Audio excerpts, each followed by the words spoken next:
প্রধানমন্ত্রী শেখ হাসিনা।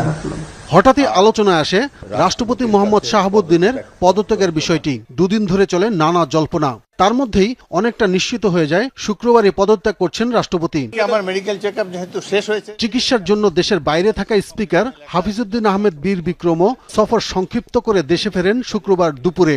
এর কয়েক ঘন্টার মধ্যে বিকেল 4টার দিকেই পদত্যাগ করেন রাষ্ট্রপতি মোহাম্মদ শাহাবুদ্দিন। সেটি সংসদ সচিবালয়ে পৌঁছানোর পর বিকেল 5টা 1 মিনিটে গ্রহণ করেন স্পিকার। পদত্যাগপত্রে নিজের গুরুতর অসুস্থতার কথা উল্লেখ করেন রাষ্ট্রপতি শাহাবুদ্দিন। হৃদরোগ, উচ্চ রক্তচাপ, ডায়াবেটিস ও কিডনি জটিলতায় ভুগছেন জানান তিনি। বাইপাস সার্জারি হয়েছে উল্লেখ করে পদত্যাগপত্রে লেখেন, স্বাস্থ্য পরীক্ষায় অটোমেটিক নিউরোপ্যাথি নামক রোগ শনাক্তের বিষয়টিও।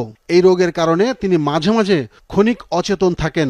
এসব শারীরিক ও মানসিক অসমর্থতার কারণে রাষ্ট্রপতির মতো গুরুত্বপূর্ণ সাংবিধানিক পদের দায়িত্ব পালন করা তার পক্ষে সম্ভব নয় এবং তার দীর্ঘমেয়াদে চিকিৎসা প্রয়োজন বলেও উল্লেখ করেন রাষ্ট্রপতি তার পদত্যাগপত্রে। এ অবস্থায় সংবিধানের 50-এর 3 অনুচ্ছেদের বিধান অনুযায়ী তিনি রাষ্ট্রপতির পদ হতে পদত্যাগ করেছেন।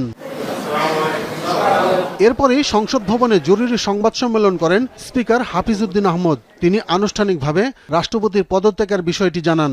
মহামান্য রাষ্ট্রপতি জনাব মোহাম্মদ শাহাবুদ্দিন তার স্বাক্ষরযুক্ত পদত্যাগপত্র আজ 24শে জুলাই 2026 9 শ্রাবণ 1433 তারিখে রোজ শুক্রবার অপরাহ্ন 5টা 1 মিনিটে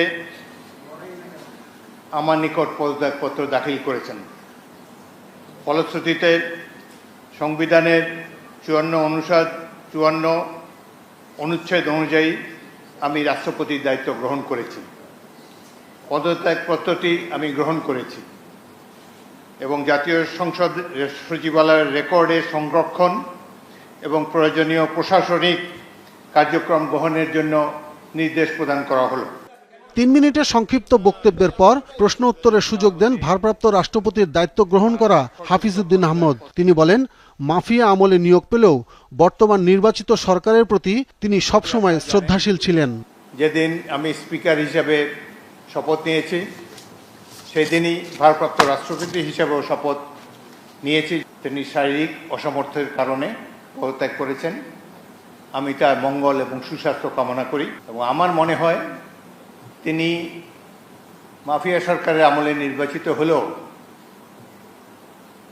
বর্তমানে জনগণের ভোটে যে সরকার নির্বাচিত হয়েছে তার প্রতি তিনি সমর্থন এবং শ্রদ্ধা প্রকাশ করেছেন সবসময়। আমি তার মঙ্গল কামনা করি। মোহাম্মদ শাহাবুদ্দিন 2023 সালের 24 এপ্রিল বাংলাদেশের 22তম রাষ্ট্রপতি হিসেবে দায়িত্ব গ্রহণ করেছিলেন।